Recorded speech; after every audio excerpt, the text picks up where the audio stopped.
இந்தியாவின் முதுகெலும்பு விவசாயம். இந்தியாவின் முதுகெலும்பு விவசாயம்.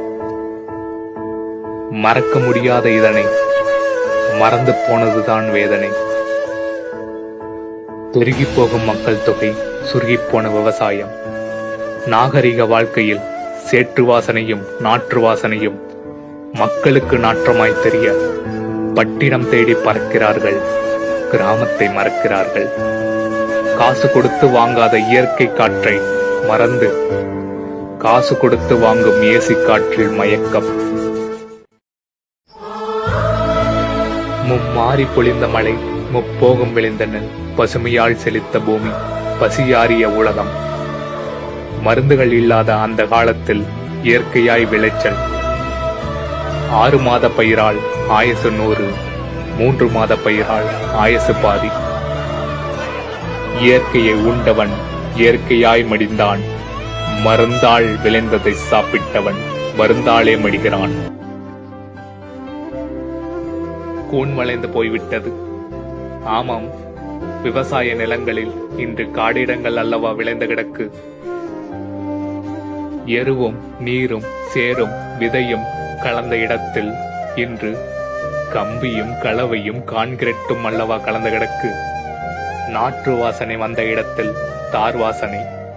வரப்புகளை அபகரித்த தேசிய நெடுஞ்சாலைகள். சோருக்கு வழி தேடாத அரசு பீருக்கு வழி தேடுது. சொன்னேன், எவனாவது கேட்டீங்களாடா? இப்ப புலம்பி என்ன பண்றது? ஆசை பைக்ல போலாம், கார்ல போலாம், சொகுசா வாழலான்னு. விவசாயத்தை விட்டுட்டு எங்க கலெக்டர் வேலைக்காட போக போறீங்க? டேய், ஒண்ணு மட்டும் சொல்றேன்டா, மானமெல்லாம் ஒரு காணி நிலம் தாண்டா. என்னைக்கு நீங்க அதை வித்துட்டீங்களான்னு நினைச்சீங்களோ அன்னைக்கு இன்னைக்கு செத்துட்டீங்கடா.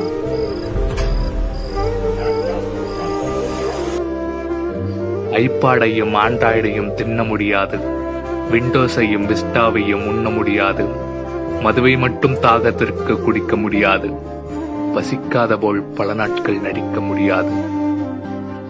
விஞ்ஞான வளர்ச்சியில் வசதிகள் வரும், வயிறு நிரம்புமா? இங்க இருக்க எல்லாருக்குமே ஒரு வாழ்க்கை இருக்கு. எவனும் எதுக்காகவும் வரமாட்டான். நம்மள நாம தான் காப்பாத்திக்கணும். உன் காட்டை நீ தான் காப்பாத்தணும். காடை வெட்டுறவனை கண்டுக்காம விடுறதும் உன் காட்டை நீயே அழிக்கிறதும் ஒண்ணுதான். உன் காட்டுல இருக்க ஒவ்வொரு மரமும் உன் மூதாதையரோட ஆன்மா. அந்த ஆன்மா வெட்டுறவனை நீ வெட்டு. சேற்றில் கால் வைக்காவிட்டால் சோற்றுக்கு வழியேது. கனிப்பொறிகள் வந்ததும் கழனிகளை மறந்துவிட்டோம். எப்படி ஏறி எங்கு சென்றாலும் அடிப்படை என்பது விவசாயம்தானே. விளைவித்த நிலங்கள் இன்று விளைநிலமாய் பாரத தாயின் உடலை பங்கு போட்டுக் கொள்ளும் ரியல் எஸ்டேட். படைத்தவன் கடவுள் என்றால் பயிர் விற்பவர்களும் கடவுளே. விவசாயிகளை போற்றுவோம், விவசாயத்தை போற்றுவோம்.